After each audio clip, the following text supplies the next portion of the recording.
It's okay. We'll fix it in editing. That's okay. figure it out. We'll fix it in post. It's okay. Fix it in post. Fix it in post. Gosh. I'm in the middle of drawing something. I know that this is this is an audio medium, but I'm drawing a horned creature of some sort. It looks like Scissor Man from Mega Man.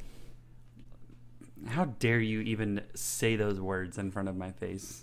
I'm You guys want to I see feel like it's a what compliment. else I did? Very nice. Ooh! Heck yeah. Put that on a t-shirt. I did That's that. actually No, really I nice. No, I can't do that. I followed directions online. Oh. She'll be mad if I use her design. Then change it. It's not the same. I put colors, different colors. It's Welcome just back enough. to the cross. Shh, I'm doing the intro. Oh, okay. Welcome back to the Crosswords Gaming Podcast. I hate you. I'm done. I don't want to play anymore. All right, keep going. The podcast where we talk about crosses and forges and never gaming. Couldn't be us. Not once. I am one of your hosts with the mosts, Old Dan Mac. With us, we have L. Darman213. See. We have Polybius Asterisk. Good morning.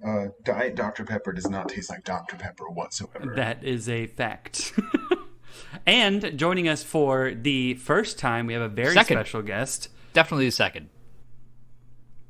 Joining us for the very first time in April of 2022 is a very special guest who is our in-house resident on today's topic. It is a pleasure to be here, gentlemen. Dynamo Ned. Welcome back. It was We quite haven't some had you time on. ago. Have you really been but on yes. one of these before? Yeah. How do you? Indeed, I we believe were. we were talking Pokemon, actually. Were we? Oh shoot! Hold up, I can pull it up right now. What's a Pokemon? Well, you see, it's a monster, and it goes in your pocket. Oh. That's why we call them pocket monsters. Pocket. I'm pretty sure. Oh, excuse you, sir. Yep, this is exactly as I remember it. Nothing Never has change. changed. Woo.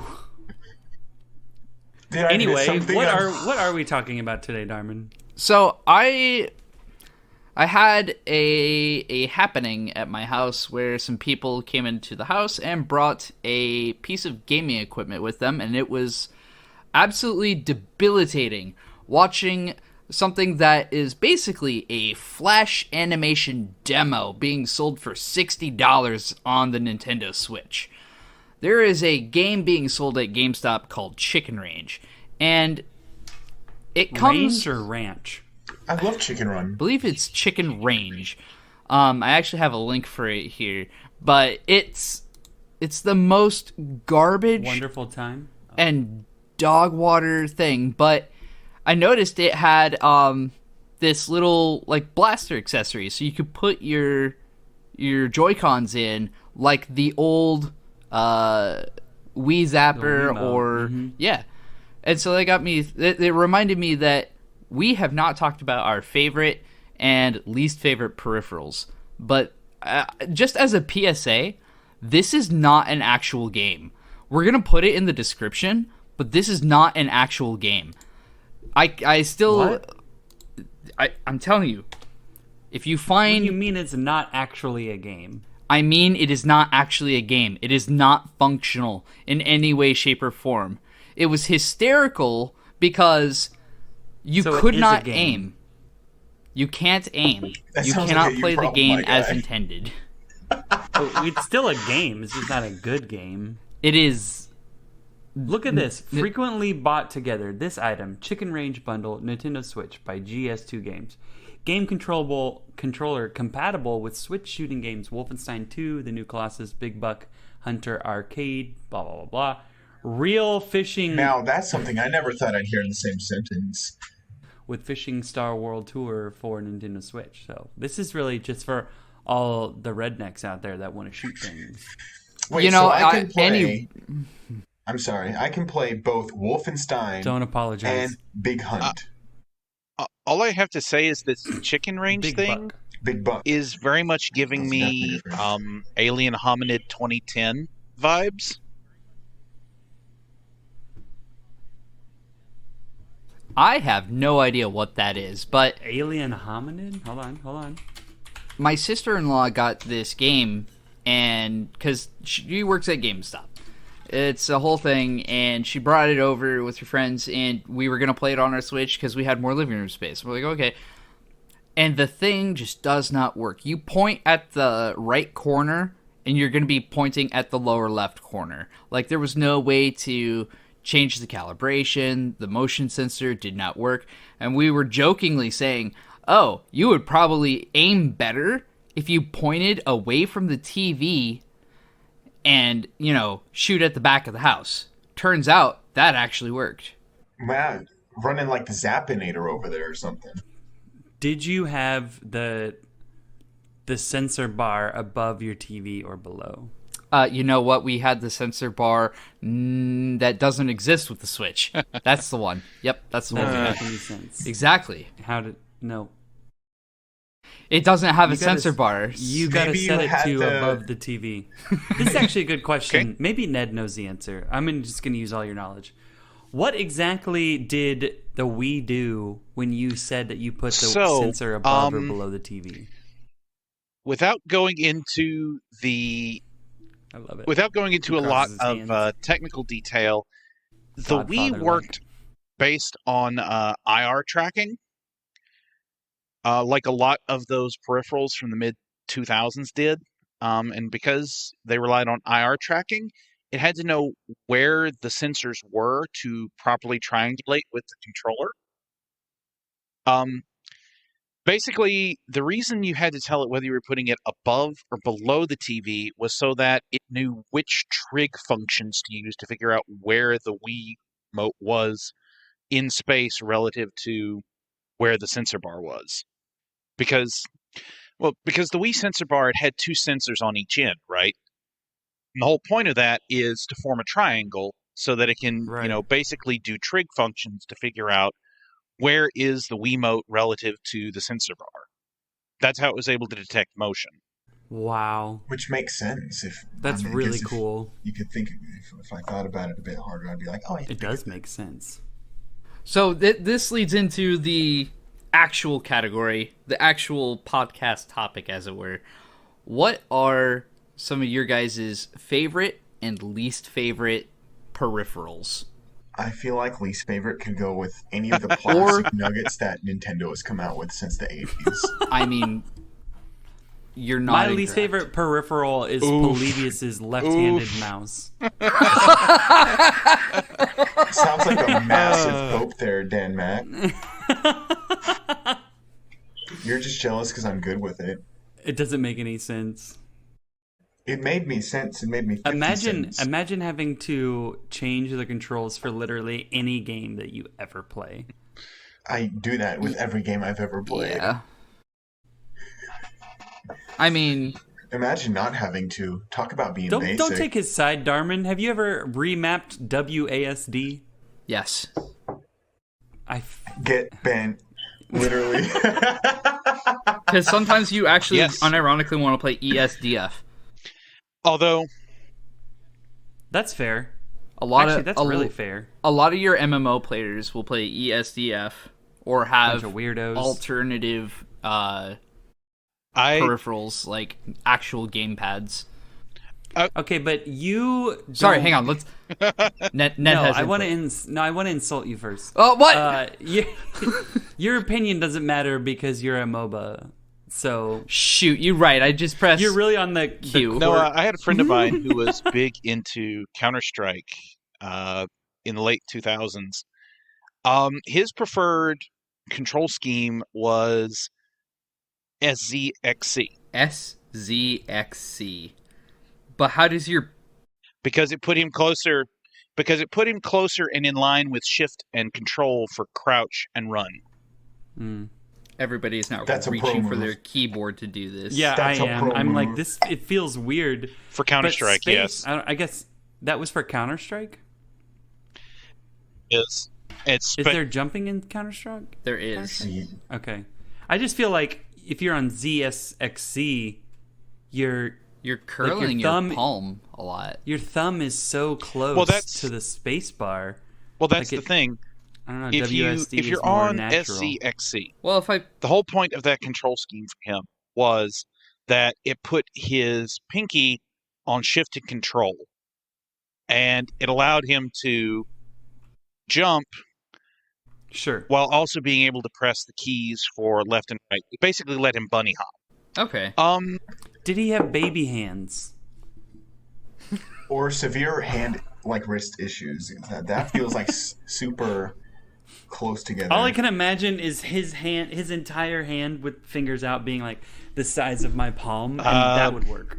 Let's see. As I recall, no, he wasn't that much smaller than me, but I feel like you just have to hit the other side of the space bar just to keep it, keep your hand or your thumb from cramping. Well, if I put my keyboard at a 45-degree angle, this actually doesn't feel uncomfortable, but it's still awkward. But I also have offset key rows. Well, that's what I was going to say, actually, because, what's weird is that for me, the X and the S are not as in line as the S and the W. But now that I'm looking at it, the S and the W are also spaced oddly. They're not right above each other, and so I'm probably gonna break my keyboard because I've never noticed that before. I use arrow keys, which makes arrow keys and spacebar quite the stretch for my hand. Yeah, what do you do for jumping? Spacebar. Seriously? Yeah. Like an intelligent human being. Oh, but then you can hold on. I'm starting to actually get it. I'm starting to take back everything I've ever said. About... No, hold on. Oh, you still use spacebar, but you've got... Yeah. But your hand is on the mouse. My left hand is on the mouse. Why don't you use circle, or not circle, 0? That would make sense. How do you... I use 0 for an alt attack or melee you're also a guitar player, so I feel you have the more natural... Although that's funky because the right hand is used for picking on the guitar, which is kind of useless if you're trying to stretch your hands. So I use it for playing piano for a full octave. These meat claws right here can go full octave stretches. Sometimes I think if I was going to play a game that didn't require a mouse, I would do the arrow keys, and then basically my fingers on the home row and my left fingers on the home row, and use the space for whatever that was. But that's not a thing. I mean, a top. I do have to. It all depends. I do have to say, Polybius, I am a bit jealous that you can do a full octave. Back when I played piano, I could only ever do a sixth. Man, well, you can do a full octave with your thumb pinky. Yeah, I mean, holy I can do dingus. more than an octave. Hold up. Oh no! He's getting the equipment out. So I want an octave plus a third. Here's the keyboard. So here's the octave. I see it. Which is not much of a stretch. Octave and a third. And if I go off to the edge, I can go from C to a F, an octave above. Shining C? Sorry. Yes. I don't know. Patriots will get that. Yeah, I'm all right. Oh, so that's an octave and a fourth, right? Yep, right here. Ding. Jeez. But that's if I hang off the edge. If I'm yeah. Man. Yes, these seem like the correct music terms from somebody who never took a music class in their life. It's okay. So C is like your both your bottom and your top, and a third is just the third. So there's 8, right? 8. Yeah, there's 8 notes in between those two, including those two. Okay. A third is the first C, and then the third one in that. There are 8 full tones, so C, but there D, are C, 12 if you include if you include full and half tones.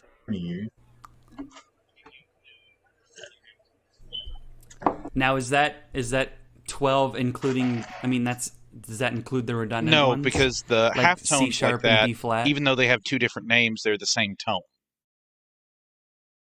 So it depends on whether you're talking about exactly. It depends on whether you're talking about a normal scale or a chromatic scale. In a normal scale, there's what do colors have to do with this? He's being facetious. Don't give him this. I've always wondered in all honesty, I have wondered well, chromatic what that means. in this case refers to the fact Chromatic. that you have all the tones between one octave and the next octave up, which is all 12 tones and halftones. But like a major scale would just be the full tones, right? Fellas, I'm gonna be frank and perhaps even honest. We've gotten so derailed at the moment. I'm like, I can go down the basics of music theory, going up major, music minor. Theory is so wild. I love it almost as much as music history. But anyway, yes, peripherals, fellas. Yes. Peripherals. I'm gonna go back a step, talk about this peripheral that I've been using, this freaking junk Logitech keyboard for my Macintosh. Okay. The only reason I got it is because it was solar powered, which means I can just stick it outside for an hour and it's fine. And I haven't stuck this thing outside in like 6 months and it's still going. The only reason I got it is because it had the keypad on it, and I need that for Pro Tools. But yeah, peripherals, fellas. Why do you keep saying it that way? I think one of my favorite peripherals or generations of peripherals were the GameCube peripherals. We had everything from microphones to attachments to go to other systems, internet connections. My favorite peripheral on the GameCube has to have been the Game Boy player. That's pretty awesome. Wait, attachment. Explain. Yeah, so the Game Boy player let you play Game Boys GBA games on your big screen. Also Game Boy Color games, right? Not just Game Boy Advance. I don't remember. So there was a slot size differential, and I don't think it allowed you to play the Game Boy Color games. There's not a slot size differential between those two. There was in the adapter. Like, it wouldn't let you. Right, but they don't slot. But they're the same size. The keying's different. I see what you mean. Okay. I don't have my Game Boy stash here to show you. Well, he said size. Okay, it's not a size issue. It's a keying issue. Well, a lot of games made use of the Game Boy Advance, the player attachment. One of the cool things you could do with it is there were multiple game series where if you were operating the GameCube game and you had a matching Game Boy Advance game, you could plug in your Game Boy Advance with a controller adapter into the GameCube, and you could do things like trade Pokemon back and forth through your GameCube. Okay, I've done that before. Well, not through my GameCube. I didn't have a GameCube. But I get what you're saying. That's how you played the Zelda Triforce Adventures with multiple people. Wait, so could you just daisy chain stuff together and play multiplayer games with all your buddies? Theoretically. Thick boy LAN party type beat, you know? Just like have like 40 people. GameCube LAN party. That's amazing. There was actually a LAN adapter specifically for Double Dash, I think. Oh, let's go. That's awesome. Yeah, because you could do 8 players. So you could have 8 players of 4 carts. Yeah. That's pretty dope. I saw a video on all of the different like ports on the GameCube, and a couple of them weren't ever used, but they had plans for like adding a bunch of things. The GameCube was so underrated. So awesome. So the Game Boy player on the GameCube was great, but did you know there was a Game Boy player for the Super Nintendo? I did. I did know this. I actually owned one up until before I moved. I had to sell mine. Was it just a cartridge that like allowed you to then put in a Game Boy? Which lets you put in Game Boy and Game Boy Color games, and you could play them on your Super Nintendo. That's how I played. That's so cool. That's how my brother and I were able to play several of the first generation Pokemon games. Man, that's such a superior way to play Pokemon, honestly. As we've all learned in the last few years. And so... Man. Yeah, that's awesome. Hey, Ned, what are your favorite peripherals? Or least favorite ones? Let's see. Goofiest, fanciest? Oh, that's tough, because there's lots of... Well, if we're talking about console peripherals, probably one of my favorite. Polybius, what are you doing? I'm so sorry. Bro, shut up, Nick's talking. Yep, exactly as I remember it. This is an audio medium. No one can see Polybius, but he's plugging stuff in. He's got cords and boxes. What are you doing, sir? I'm plugging in an external hard drive because I want to make sure that I have enough file space for all this nonsense. Oh, good. Yeah. That's a good peripheral to have. External hard drives. So, but yeah. If we're talking about console peripherals, I really think probably my favorite peripheral of all time was the NES Zapper. Yeah. Say what? Oh, gee. Like, I grew up with an NES from the time I was very little. And to me, no one has ever got the light gun more right than the NES Zapper. What? Explain. So there's a little bit of a bittersweet thing here. Light guns actually don't work on modern TVs because they rely on the technology of a CRT bouncing electrons off the back of its phosphor screen to come back into the light gun to read whether or not a shot hits or not. Okay, that's actually genius. All right. And so light guns from like the NES, Super NES, Sega Genesis era, they just don't work on modern LED TVs because there's no phosphor backlight for it to, or phosphor screen for it to bounce off. But the light gun was actually a technology that was originally developed in the 60s. But anyway, I'm going far afield again. The NES Zapper, I think, got the light gun concept more correct than any other that I've seen. And that's including one of my favorite failures of a peripheral, which was the Super Scope for the Super Nintendo. What's the Super Scope? Okay, I don't even know what that is. We're only just a few years younger than you, I swear. If you say so.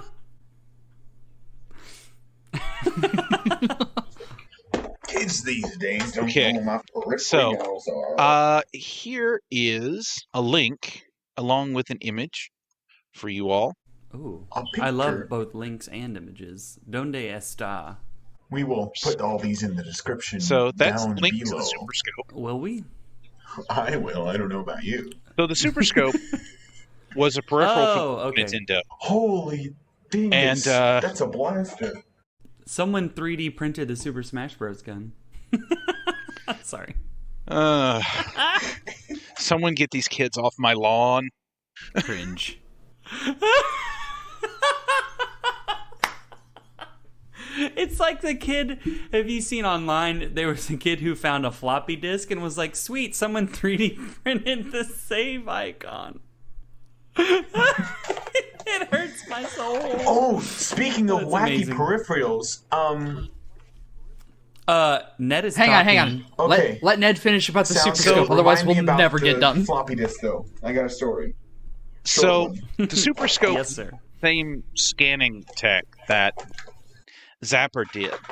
But the problem with the Super Scope was that you had to have an additional receiver box that plugged into the controller port in order to use it. And so the problem with that was if the receiver box suddenly stopped working or didn't pick up the phosphor reflection like it was supposed to, your Super Scope wouldn't work. Whereas the Zapper, because all the technology was built into the Zapper itself, even though it was lower resolution than the Super Scope, I think because it was all self-contained and it didn't require any additional connections other than just plugging it into the controller, then I think the NES Zapper was the best implementation of the light gun concept. I'm here for it. Okay. But yeah, this thing looks nuts. Now, is it true that if you were playing like Duck Hunt, right, which is what you use with the light zapper, you could just point it at a light, and you would win every time? That's what I read. So, it depends.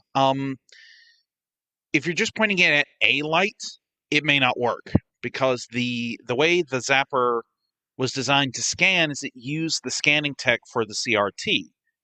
On a CRT screen, the reason you have the scan lines like on VHS tapes, is because the CRT screen is actively scanning all 480 lines or if it's old enough, 240 lines of the screen with an electron gun every second. And so basically it used that scanning to figure out where on the screen you hit, because it would reflect back on the phosphors of the screen and then reflect back into the zapper, which would register whether it was a hit or not. This is what I'm learning from everything you've said. Nintendo has futuristic sci-fi advanced technology, and they've used it historically to make video games. You know what? By 1980 standards, you're right. By God, they've done it. Honestly, they're the real heroes. They're like, you know what? We could make weapons, but then we'd kill all of our customers. Let's just use video games. We'll kill them with obesity instead. It's much slower. And then in 2006, they were like, nah, we'll kill them with fun. Working out fun. Then there was Pokemon Go. Remember when that was marketed as... Wii Trainer. Oh, goodness. Oh, man. Wii Fit and Wii Trainer. Wii Fit was nuts. There's a peripheral, the Wii Fit which you pad. could easily overcome by just using the controller. Because if you were to hop on and go for like a jog on the Wii thing, which would probably slaughter it if you tried running on that thing. But you could just use the controllers and just like play the drums, and you'd be running at the speed of light. Man's hitting Mach 2. Your Wii character losing like 3 million calories in a single run. Oh. Speaking of drums, I'm sorry, we're going back to GameCube for a Donkey second. Konga. Dan Mac remembers. Donkey Konga. Something like that, yeah. There also was a Taiko drums for the United States. On the PlayStation 2, and it came with a little drum, and it would register whether you hit it on the center or on the outside. There's a game called like Taiko something, where it comes with this drum. It's actually also an arcade game. Taiko no Tatsujin. There's actually one. Did that release stateside? On the Nintendo Switch shop right now. But you don't get a drum with it, obviously. But yeah, there was one. Came with a drum. I bought it for a buddy of mine who likes drumming. It was very cool. Really, really cool. Oh, you can get the drum bundle for the Nintendo Switch for $120. Comes with the drum. You know what? I might do that. Yeah, this is just Japanese Donkey Konga. I enjoyed Donkey Konga as a kid. What a time. What a time. Where's the podcast chat? Okay. Here, we'll put this in the description as well. Polybius is putting 17 links in the description. No description. And it is your job to do your due diligence and check every single one of them out. By God. Sorry. I got everyone's hopes up. Ooh. You know, we have... We've talked a lot about Nintendo peripherals, and to be fair, they have a lot of peripherals. They have a lot. Let me tell you a peripheral that I think was incredibly underrated, and I miss to this day, which is not from Nintendo, and that is the Kinect from Xbox. The one that they used in Ghost Hunter or something. Did they? Really? Listen, All right, that's too deep to cut for this Hero. is why I miss the Kinect. I never played any games that had the Kinect. I bought the Xbox One when it first came out, and it came with Rise, Son of Rome. And that game, you could like yell to like for your men to fire, and they would shoot, arrows or javelins or pylons, whatever it was. But I'd never had a game where I would actually like move around with the Kinect. But what was awesome is that you could control your entire home screen with the Kinect. You would just say, Kinect, play Netflix. Which was really, and that's really the part that I miss, because when you have an Xbox and like you turn on a controller just to, select something on Netflix, which takes you 2 minutes, and then your controller just stays on because you're not going to take the time to turn the controller off, you know? Like, it was just like, it saved me a lot of batteries because I would just come home from work, plop down on my couch, be like, connect, Netflix, Alexa. yeah. Despacito. So it was awesome. I really do miss it. I wish I wouldn't have gotten rid of it just for that reason. Now, that being said, I don't have an Xbox anymore. Or I do have one, but I haven't played it in quite a while. So it's not like I need to it. get Just Dance, you know? But now they've completely stopped manufacturing them. So the Kinect really, really tanked. For whatever reason. Which is surprising. It did pretty darn well for the early days of it. I think it was really, in some ways, the Kinect was a product a bit ahead of its time. Simply because, today people like to use ALEXA, so we don't trigger any of our people's devices. Hey, Google? My phone just went off. Screw you. No way. No. You have headphones on. How loud are those things? Jarman, do you... Oh my gosh. Do you need to go to a hearing doctor? Look. Play Despacito. Hey, Google, buy $5,000 worth of gumballs. That's like 20,000 Place an order on Amazon. I can't believe this. Anyway, I think the Kinect was really a peripheral ahead because when it came out in the late 2000s, the idea of having an always-on device that was listening for your voice at all times and that also could pick up your skeletal structure via infrared lighting seemed really weird and really sci-fi and really dystopian. But yeah, now we basically just all throw wiretaps into our house and tell it to do things, so... I mean, the Xbox One came out in 2013, so that's when that one... I remember that, though. No, there was huge... Yeah, no, there was huge... Oh my god, Bill Gates is trying to eradicate humankind. Spoilers, that conspiracy theory has been around for at least 20 years now. With the COVID vaccine. But he's also shorting Tesla, apparently. Oh. Whoa! Yeah! Yeah! What a dumbass. Wow. Good. I don't know what to say about that. That's why his wife left him. Also buying up significant amounts of farmland in the United States, but that's a completely separate discussion. We could spend an entire podcast talking about I the do think, do's and don'ts of Bill Gates. The Kinect, really, if someone were to revamp that idea now, it'd probably be much better perceived because, VR is becoming a real thing, or it's trying to become a thing, but it hasn't really exploded yet, I don't think. And the Kinect was like AR, right? Like altered reality. So I feel like that would be a good stepping stone to eventually this like VR world.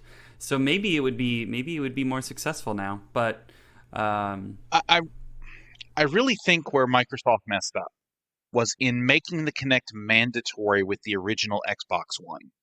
That was their big mistake. By making it mandatory, they effectively said to people, we don't care what you think. We're going to put this device in your home whether you want it or not. If they'd offered it as an option or as like an upgraded model for people who wanted the Kinect and its functionality, which, yeah, it had some good functionality paired with it, I think it would have done much better. And we would probably still be using the Kinect to this day. Imagine the Kinect, Kinect modernized technology in conjunction with virtual reality, like headsets and handsets and all that stuff. We could have some real wacky stuff.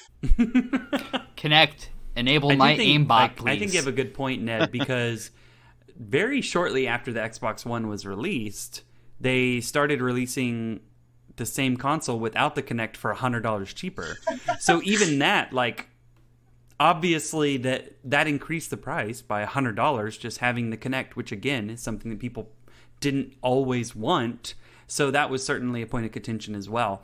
I believe the Xbox One and the PS4 came out around the same time, and the PS4 was $100 cheaper as well.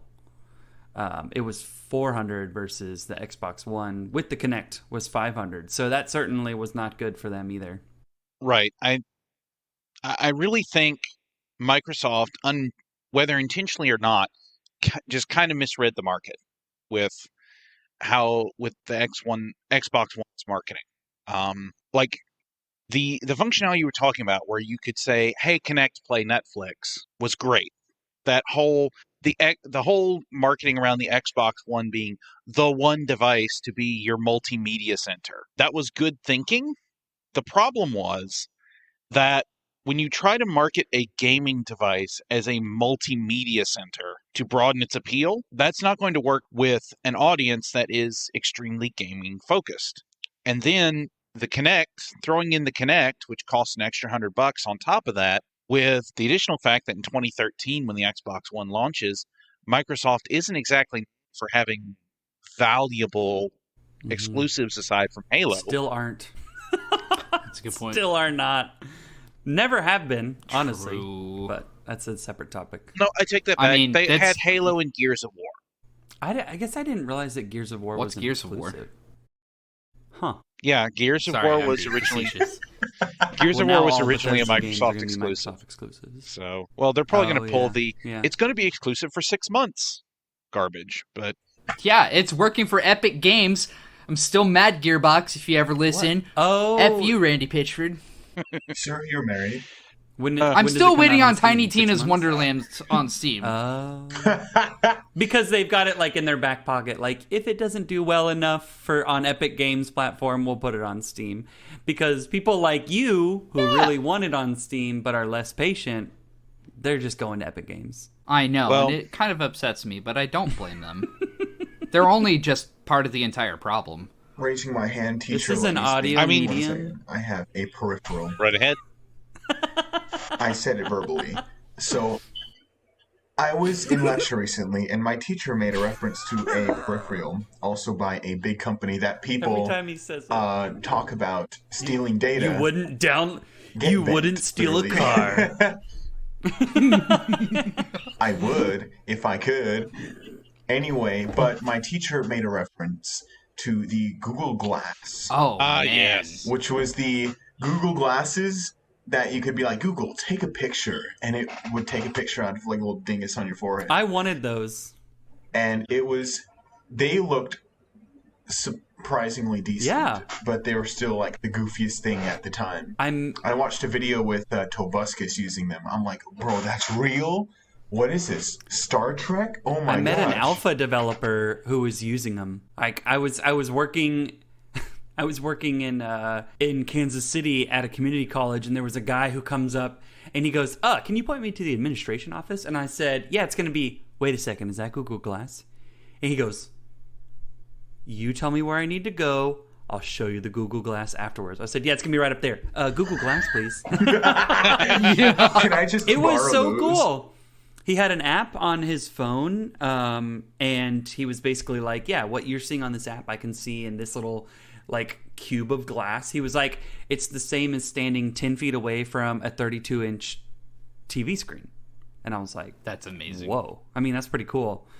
What I heard with those is that there was some privacy issues, and it got scrapped because of that. However, I have seen some ads on Facebook recently that Oakley has those glasses. Like, they have them now. Yeah. What? Who's Oakley? So calling the issues with Google Glass privacy issues is a wonderfully balderized euphemism. Yeah, the privacy issues was the fact that you could silently take pictures anywhere with it. Indeed. Ooh. Yeah, there's no way that could be a problem at the beach, at any place, at any convention. There was a reason like in Seattle, where they were doing a lot of the development, they got banned like literally everywhere. Yikes. Indeed. I feel like the technology is fantastic because like the idea of itself having like a heads-up display just in your sunglasses is pretty sweet. Like that's cool, man. I mean, apart from like I never have to look for the time.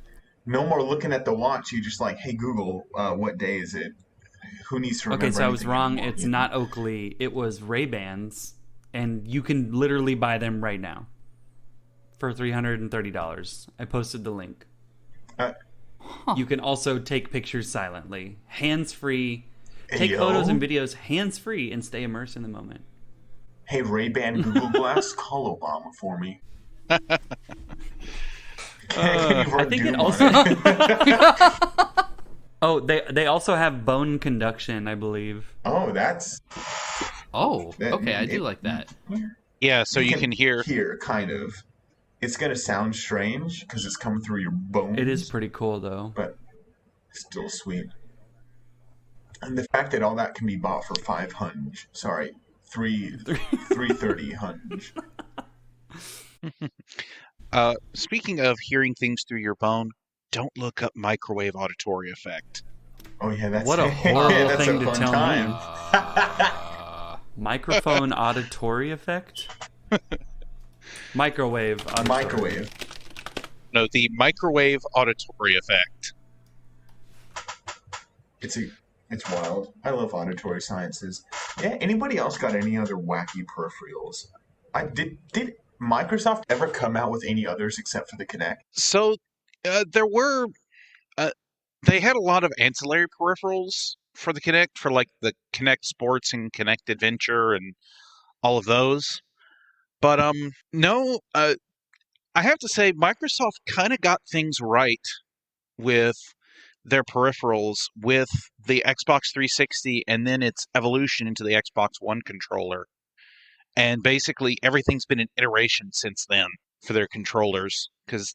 Yeah, but they need to do more with their controllers. I think Sony really showed them up since the PS4 with controller technology. And even one of the directors in Xbox said that they need to do some more. There's just so much more functionality with the PlayStation controllers than the Xbox controllers. And like you said, they're really just doing iterations at this point. There's not really a big change from generation to generation.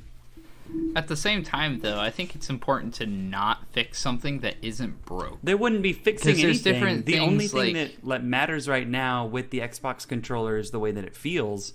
But they could keep it feeling the same and add more things to it. Sure.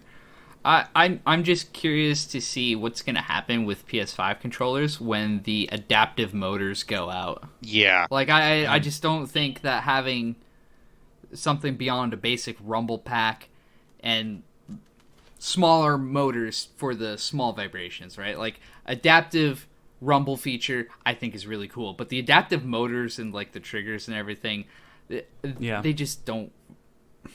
I don't like them. But... You know, I don't know if there's going to be a longevity issue with them, but it's one of those classic problems of how much engineering do we really want to cram into the device? Because, well, over-engineered... There's cost limitations. Because over-engineered devices are generally, like, they're fantastic, but they tend to be unreliable. Whereas the simpler you can make a device, it tends to be generally more reliable, but you sacrifice functionality. And so it's that trade-off of, do I make a simpler device that I know is going to be reliable, but cut out some functions? Or do I go for a device that's maybe a little more over-engineered and is able to do a whole lot more things, but may have reliability issues later? Yeah, I guess there's that sweet spot that you have to find. And you can't do it without... I mean, I feel like in order to find the sweet spot, you have to make some mistakes. And Xbox just hasn't tried. Which is fair, I mean... Right, they haven't been willing to make those mistakes. Nintendo be like, how can I make this little Nintendo thing smaller? Is so just revolutionary in gaming technology. They're always doing something new and different and better, and they're great. Well, not better. At least in the game development. I'm still waiting for a reliable Joy-Cons. The drift. Joystick fix. You're right. They're always trying to do something new and different. I don't know about better. They're doing something new, which is good, because if they do something weird and broken but different now, I mean, that weird broken thing might be good and fixed in the future. Speaking of peripherals and Nintendo, my favorite peripheral of all time... We went over Nintendo. ...is the Wavebird wireless GameCube controller. I just want to say that. Listen, it had 12 channels. Very nice. It was very simple, easy, and it was awesome. It was. It was such a good controller. Agree. It was more comfy than the stock controllers. It was just like a little... It was a little bit bigger. Fit your hands a little bit better. It was good. Yeah. And it had a little bit more weight to it so that it didn't... Like, the main problem I had with the GameCube controllers is it always felt like when I was using them that if I put any pressure from the outside on them, it was going to snap in half.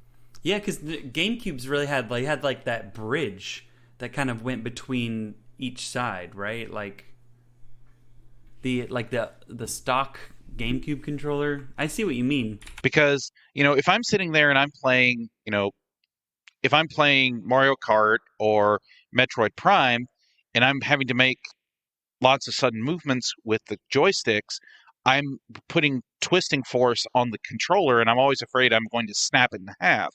With the Wavebird, because it was heavier batteries. And it had that section in the middle that gave it a little bit more structure for the batteries, it didn't have that problem. Yeah. I also think that it's absolutely hysterical that GameCube controllers are still like the standard for playing Super Smash Bros. Like, it has transcended these generations. Like, think about it. The GameCube came out in, like, what, 2004 or something like that.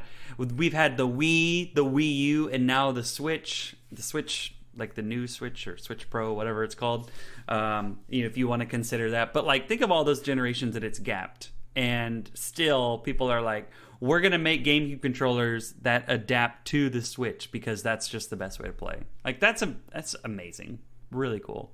That's with, like, you have the Switch Pro controller, which I actually like, but no, most people, even though you have the Switch Pro controller, most people would rather play with the GameCube controller, and I think that is a testament to some of the better elements of the GameCube controller design. I think they've got, like, the GameCube controllers with the gyroscopic features now. I think that, to me, I prefer that over the Pro controller. The Pro controller, it just feels like an Xbox controller, and I don't have anything against it other than, like, I just don't want to feel like I'm using an Xbox controller when I'm playing a Nintendo game. But you want a mental differentiation in the shapes. The square should go in the square hole, not the round hole. Although it could. That's QA. Where does the crescent shape go? That's right. Have you guys seen it? Man, that video is hilarious. I love that video so much. Like the growing distress on that at first poor she's woman's like, face. Yeah, you're doing it right. They do the square, then they do the rectangle, and she's like, well, yeah, yep, that works too. And then the circle, and she's like, oh. Fantastic. Not as intended. Awesome, guys. Well, I think that we Hold up. are... I have one more peripheral. My favorite one. We have another peripheral. Just one. My favorite one of all time is my left-handed mouse with a 3x3 keypad. We have gone podcast full privileges have circle. This is what I don't get about your left-handed mouse. Tell me more. I think that you should use... I just think it's funny that you should use 8, 4, 5, 6 for your movement keys, and then you've got all those other keys around you. You can use the 0 for jump. And have my hand look like this. I think that's what you should do. Like a gang sign. Better than like this. Nah, it's good for my gymnastics. I'm just saying, like, the mental gymnastics. I think if I was going to my gymnastics. Then you could do like enter is your crouch, maybe, or sprint, maybe like the decimal is your crouch. I don't know. I feel like there's a lot there. I feel like you're overthinking this. I am overthinking it. You know what I want to try, Ned? Maybe you've tried one of these. It's a peripheral. Sorry. It's a peripheral. Do you hate yourself yet? I do it, yeah. For about 27 years now. I have seen this, like, one-handed gaming keyboard thing. And it actually has... Oh, Lord. Like, it has a... I've seen it is a monster. That's the best way to describe yonkers. it. It has a joystick on the thumb, and it's just got, like, 30 buttons that you can just use all with one hand. One on each knuckle for Have each you finger. seen that? You know what we're talking about? I have seen those, and I have known people who play MMOs with those, and it's intense. Yeah, that's a little more than I would like. I thought I was insane when I had a Razer Naga with 18 keys on the side for MMOs, but Oh, okay. I remember that. Literally just raking your thumb down the side. wow. Just to activate everything. I have this Send one. all at once. It's in one of my wish lists on Amazon. It doesn't actually have the joystick, because I don't know what you would do with the joystick. The ones that have a joystick on them, it's very weird. Have you ever flown a airplane? Not in this lifetime. Same.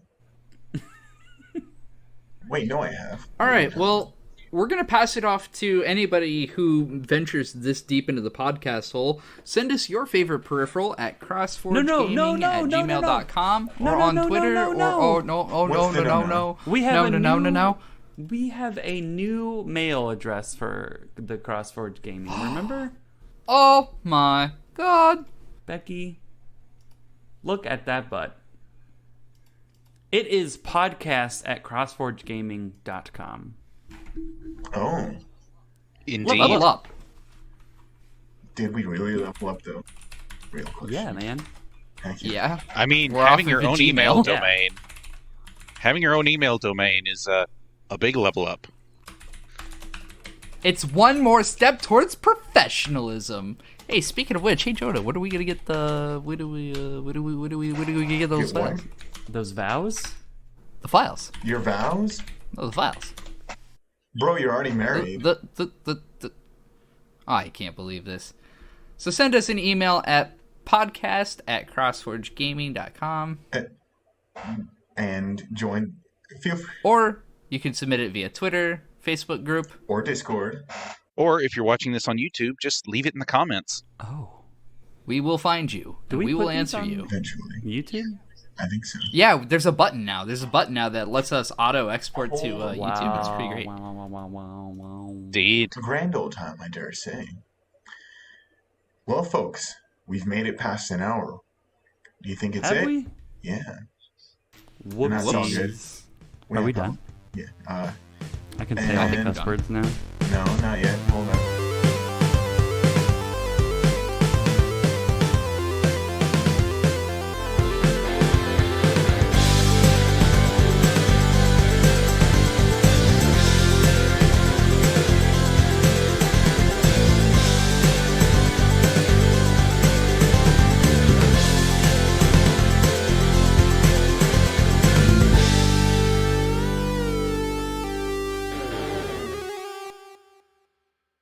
No, I think we covered a lot of things. I was going to mention what my least favorite peripheral of all time was, but we're already past that. B-roll. We're still recording, right? You still Okay. recording? Yeah, I'm still recording. So, my least favorite peripheral of all time. I'm trying to remember the exact name of it. It was a controller made by Mad Cat. Yeah, Say no Matt. more. Yeah, we got you. Oh man, how did we go the whole podcast not talking about Mad Cats? I think it was too Magic. obvious. So Mad Catz used to make this controller for the N64. You know, N64 had that weird three-prong controller with the Z button and the single analog stick. Well, Mad Catz had the brilliant idea, what if we cut the two outside prongs off and just leave it as like this round disc with this single prong out the middle that has the analog stick on it and the Z button? I need a picture. Yeah, that... Send me a selfie Hold with on. the Mad Catz controller. Yeah.